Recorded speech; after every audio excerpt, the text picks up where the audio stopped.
Welcome to the Writer's Nook. This is Ruth Ann Peck, your host for the next half hour. And with me today is one of Dayton's best authors, best known authors, and I am so happy to have her here. And it's Trudy Krisher. And nice to see you, Ruth Ann. And I've been reading, I remember Trudy when she wrote for the Dayton Journal-Herald, and I could see her bylines on there all the time. And then she became one of Dayton's best known authors. And she writes still, and not only that, but I'm excited because you have 2 new books coming out this month. One of them is a sort of a scholarly book, but they both touch Abraham Lincoln. Tell us how. Oh my goodness. Well, first off, I am just delighted to, now can I hold this up, Ruth Yes. Ann? Oh, Yeah. good. This is sort of my heroine. This is a biography of Fanny Seward, and most people do not know who Fanny Seward was, but she was fascinating to me. This is the first biography I have ever written. She was the daughter of Abraham Lincoln's Secretary of State, and she was close to everybody who was anybody in Washington during the Civil War. So she rode in carriages with the Lincolns, she went to battlefields, she met generals. She was in the White House the day that her father and brother were present when Lincoln signed the Emancipation Proclamation. And the most important thing about Fanny Seward is that she was an eyewitness to a very important event that took place at the exact same moment at which John Wilkes Booth was assassinating President Lincoln. And that was on the night of April 14th, 1865. Another of the John Wilkes Booth conspirators entered the Seward house with the intention of murdering her father. Because he was the second most powerful public servant in Washington, part of the conspiracy was to get rid of Grant, to get rid of Seward, to get rid of Lincoln, and to get rid of Andrew Johnson. So Fanny was actually an eyewitness to the assassination attempt on the life of her father. And she wrote about it in her diary. And one of the things that was so much fun about discovering her is that she was a young woman with ambitions to be a writer. And her diaries are marvelous. They're filled with all kinds of little piquant comments about the powerful and the famous. But she also completed a couple novels. She completed a couple plays before the age of 20. So had she lived a long life, which sadly she didn't, she would have been a successful writer. She reminds me of those bright young students I've had at Antioch Writers Workshop who actually write novels when they're in high school. you know? Yes. So anyway, I am very proud of this book because I became fascinated with this young woman and all that she was able to absorb during the Civil War. And it's also a sad story because much like the Kennedys, the Sewards were a very powerful family, but they had a lot of tragedy. And one was the assassination attempt. They often lived far removed from each other. The family was often separated. And of course, this is a young girl who is struggling to grow up during wartime. And I developed a lot of sympathy for young people during the period of the Civil War because adolescence is a tough time for anybody at any time, but much less, I mean, the war now is being estimated as having taken over 700,000 lives, and that doesn't count the injured.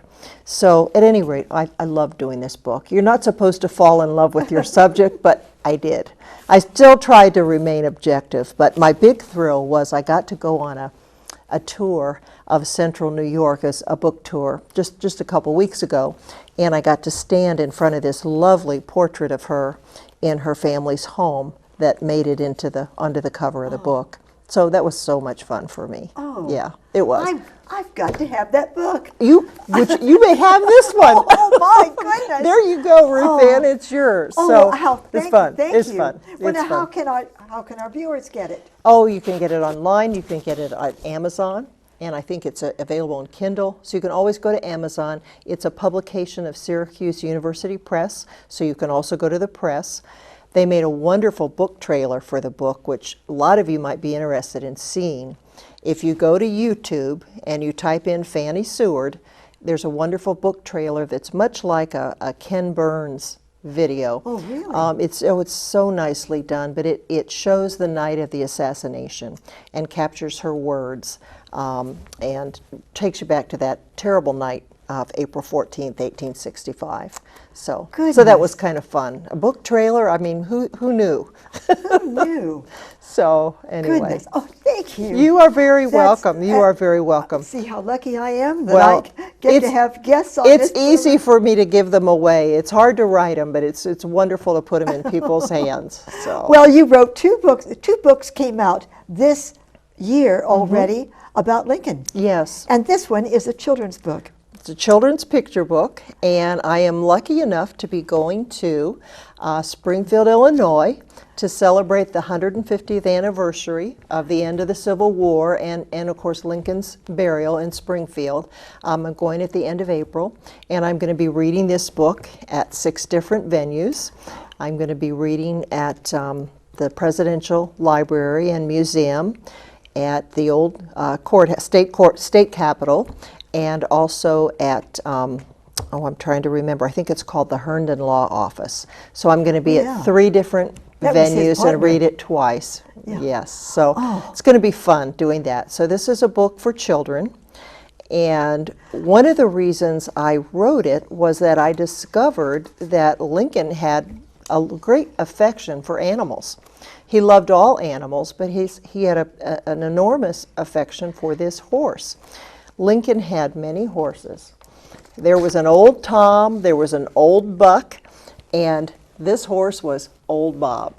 And Old Bob was the last horse that Lincoln rode out on the prairies when he was a circuit riding lawyer. And when he had this horse a long time. He had this horse at the end of his career as a lawyer. He had this horse, and he loved this horse. The horse was not necessarily a beautiful horse, but it was big, it was strong, it was dependable, much like Lincoln himself.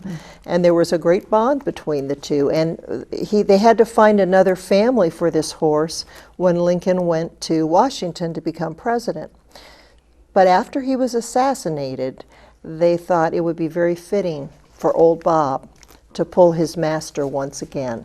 So Old Bob in the funeral train to his burial ground. Goodness. So it was sort of the final ride, and it's a touching story. So it's called An Affectionate Farewell. You have been immersed in Lincoln. It's been fun. It's been just lots of fun. It's scary though, because there are many, many Lincoln scholars. There is just a fascination with Lincoln. Everything, everything is out there about Lincoln. And so what was wonderful about this book, Fanny Seward, is this is the first book that's ever been published about her. And this is the first book that's ever been published about Old Bob. So I'm happy about having found something new.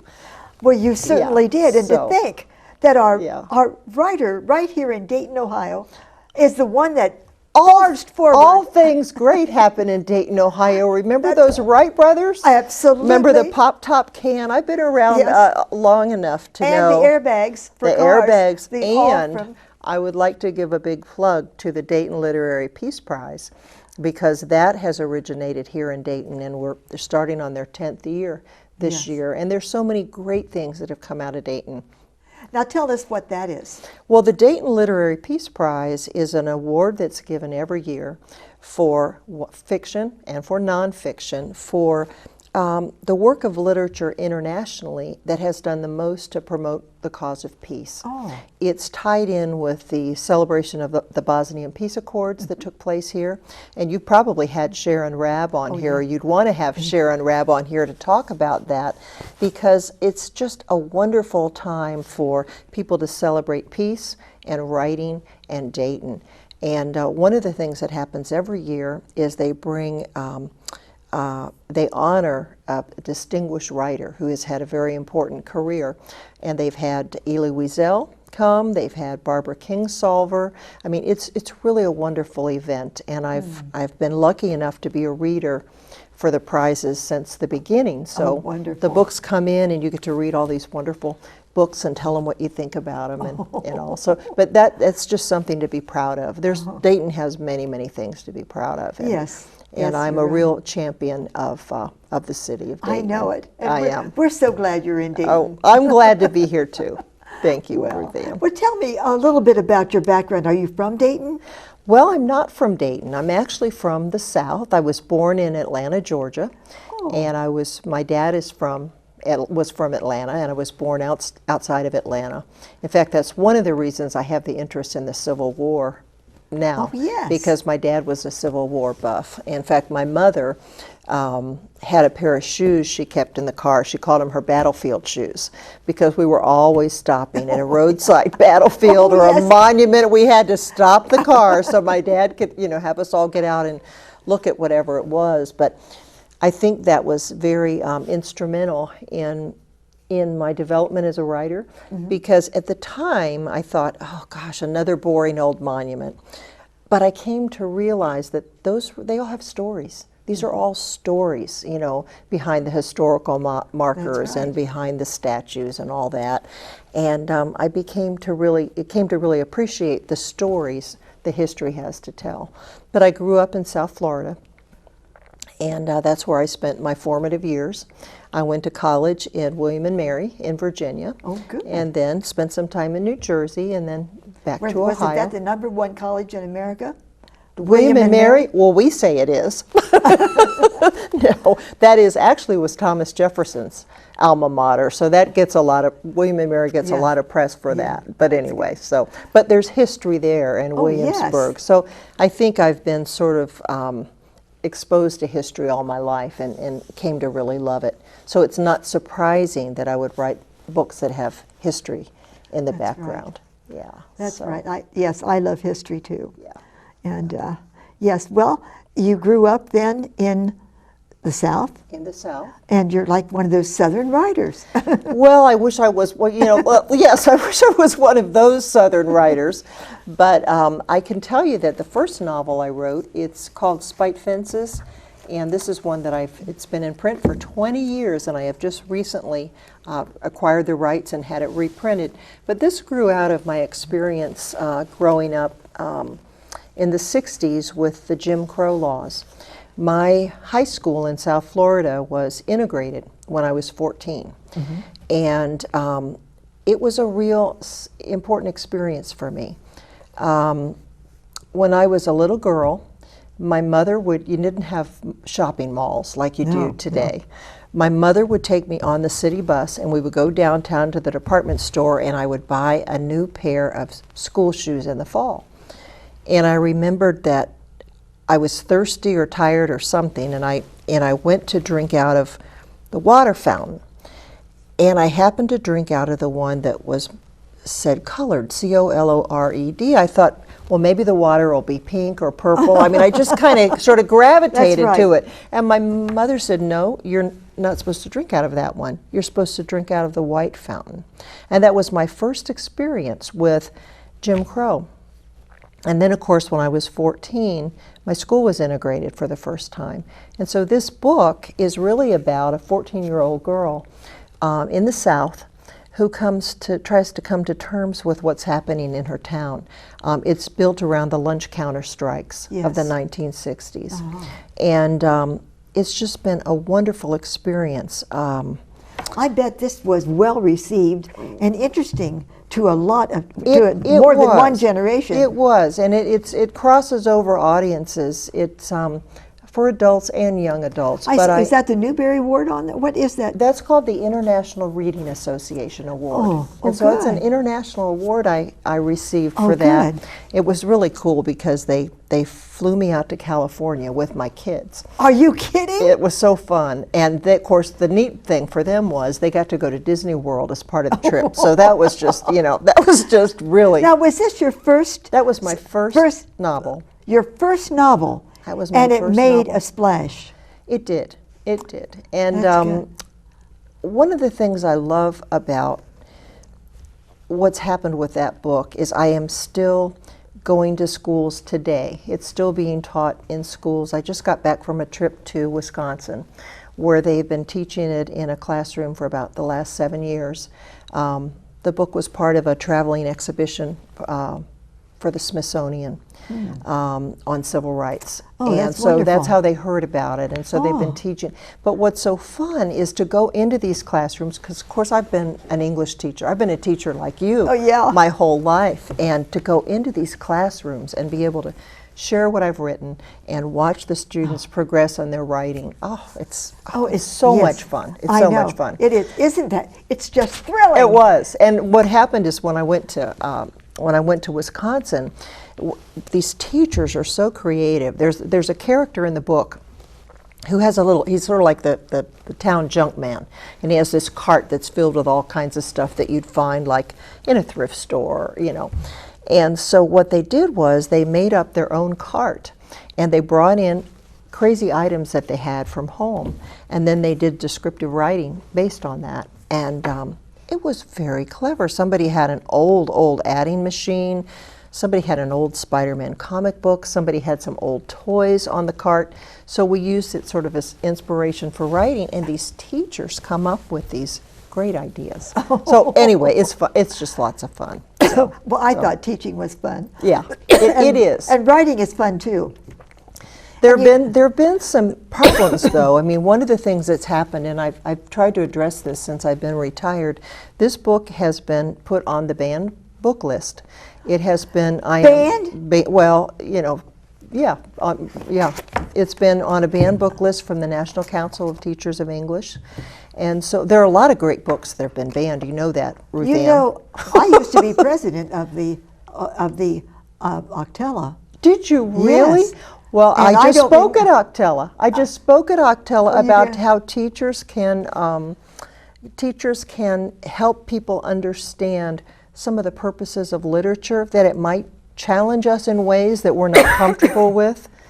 So at any rate, that's one of the things that's happened with the book, is that, you know, there have been some censorship challenges in some of the schools because it deals with a difficult topic. Yes, it does. It does, and yet students seem to really relate to it. So Yes.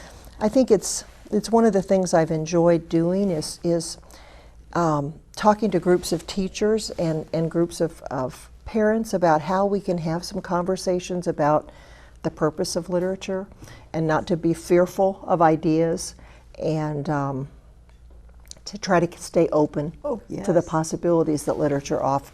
Literature doesn't always make us comfortable. So, That's true. yeah. So, at any rate. Yeah. Well, I'm looking here because you are quite the author. You are quite, look at all the books that she has written. We're not even going to show all of these because we wanted to talk about the ones that have been just published this month. Well, I think there's kind of a pattern in them, if I can sort of try to articulate that. I'm a questioner. I like to think about things, and I tend to write about things. The questions that are on my mind come out in the books that I write. Like Spite Fences is why do we build up fences against Yes. each other? Why don't we build more bridges? This one takes place in a trailer park, and I tried to show that we can have loving communities that maybe might not be traditional, but loving communities nonetheless. And that's sort of the message of that book. That's good. And then this one, Uncommon Faith, this is about a young girl in 1837. People will say, what are you writing about, Trudy? I'm writing about 1837, and I get this blank stare. But this is about a young girl who wants to get an education, but women are not allowed to go to college. Oh, that's right. So they did not have colleges for women, and her brother was allowed to go to college, but he wasn't interested. She wanted to go to college, and she wasn't able to. So this is what it's about. What happens? The question is, what happens to people when they're denied an education? Yes. So that's sort of the question. That's one of the behind that wonderful book. things that I keep encouraging people who want to write, thank you. who are watching our show, that you may think, oh, I'm too old to go to take a class. No, you're not. No one's too old. And I just can't begin to tell people how wonderfully the juices begin to flow when you get into a group where you're talking about writing. Yes. There's someone there to help you, to inspire you. It's just works Well, I out will fine. tell you about my little writing group that I'm in, because I have never really liked to be in writing groups. I oftentimes, my energy was spent writing for the group rather than writing something I wanted to. But I am in this wonderful little writing group, and I will give a shout out right now to Anne Marie and Jerry and Joan, and oh my gosh, I'm having a senior moment. Oh my gosh. What's the name of your group? We call it Read to Write and Write to Read. Oh. And one Monday a month, we read a book and analyze it from the writer's point of view. Oh. And the second Monday of the month, we take a piece of our writing and we try to analyze it. So we emphasize the reading one meeting and then the writing on the other. And most of these people are largely unpublished. And I mean, the growth that is happening in the group is just exponential. It's really fun. It's just so much fun. I've belonged to a writers group since 1979. Okay. And I still belong to it. Isn't And that it's great? It's just wonderful. Now, tell me what you get out of it, because I could tell you what I get out of mine, but I'd love to know what you get out of yours. What I get out of it is all the inspiration, because when we sit and talk, we just talk about writing. It just feeds into me, and it makes me feel so excited about the written word, the beauty of it, the meaning of it, the possibilities of it, and it's just, writing is great fun, and it's just, I think it's here to stay. I think it probably is here to stay. Hey, I want to ask you one Sure. thing. Are your books available as ebooks? Yes, they are. Well, some of them are. Spite Fences is. This one will be. It isn't yet. Fanny Seward is an ebook. Well, tell me, do you think that the ebooks are the way to go, or do you think that there's room for both? Well, you know, I think this is a really interesting time, but a complicated time to be a writer. Every writer has had the experience of trying to get Alfred Knopf to publish their work and say, oh, we love it, and it's going to make the bestseller list. And they get these cold letters back that say, oh, your work is not right for our list, and they won't say why, and you don't know what is right for their list. I mean, it's been kind of a nose in the air, kind of the Publishing Academy kind of thing. And I like the idea that, you know, the public is starting to break down those doors now. Yes, you're right. And, you know, I think the more voices that we can hear from, the better or the richer the world is. Now, there are many people that are publishing books who probably shouldn't be because their books aren't all that great. So what? You know, there are plenty of books that are published by reputable publishers that aren't that great either. So, I mean, I love the idea that somehow, you know, the plebeians are getting to, you know, man the barricades and say, well, if you won't have me, I'll just do it myself. And some books are really successful. I believe this one, I think it's called Still Alice, that's about Alzheimer's. Yes. That began as a self-published book. And you just never know. And, you know, you've got something to pass on to a child. You've got something to pass on to your friends, to your family. This is me. This is my voice. This is my concern. So I think it's a healthy thing. I don't know where it's going. I think it's very confusing for writers. But in the final analysis, I think it's a good thing. I think it is too. So, I think it is too. Well, I want you to know that every time I have a guest, I have a quote from a famous person. I've got a quote for you from Virginia Woolf. Oh Can't my get much better gosh, than yes, that. Virginia, we will have a quote. Okay. Every secret of a writer's soul, every experience of his life, every quality of his or her mind is written large in his works. So that your life experience is not just something that happens, there's value there. You as a person are valuable. Our people that are in our audience have a valuable something to share with the rest of us. They do. And Everyone so does. We want to encourage them to write. And we want to hear their stories. That's right. Yeah, but it's hard to get them down. That's the only tough part. You got to get into a writer's group or Yeah. take a class or something. That's right. Instead of that November idea, the November where you write a book in a month. Oh, absolutely. That's a great idea. It's a real challenge, but you got to get something down. That's one of the things that I always say, that's the mark of a professional, is a professional finishes something. Yes. An amateur just kind of dabbles. But that month deadline and getting you to finish that first draft, that's a good thing. That's good. That's a good thing. What do you have in your future? Oh, I have no idea. But what I love is talking to groups. I love to, I had so much fun going to Central New York and talking about Fanny Seward. I spoke to Octella about some of the censorship challenges that English teachers face. But I like talking to people and going to schools. I'd love to go to schools and read about old Bob, Abraham Lincoln's horse. I mean, right. I think I'm still a teacher, even though I'm a writer, but I'm also a teacher at heart, very much so. So the teaching and the writing go together. So that's right. Yeah. Well, that's you are successful, lady. Oh, I don't know about that. Yes, you are. You haven't seen my bank account.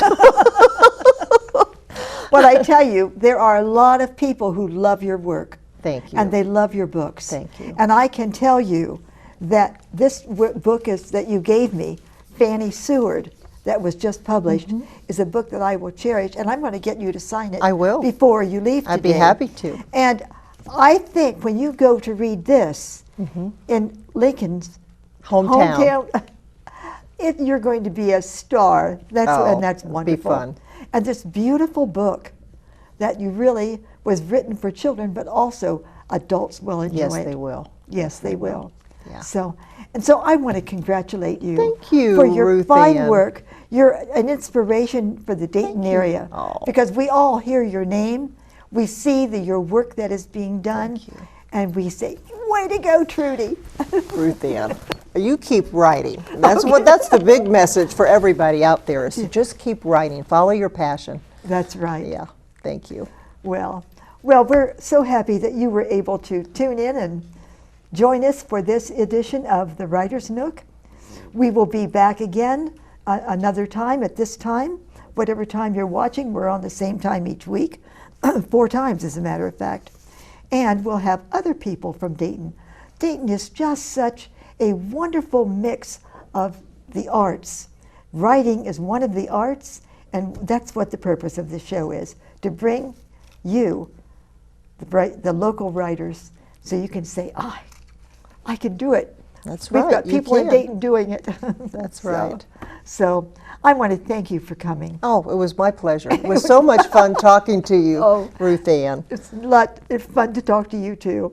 And I'm going to order this, Spite Fences, but I'm so happy with this.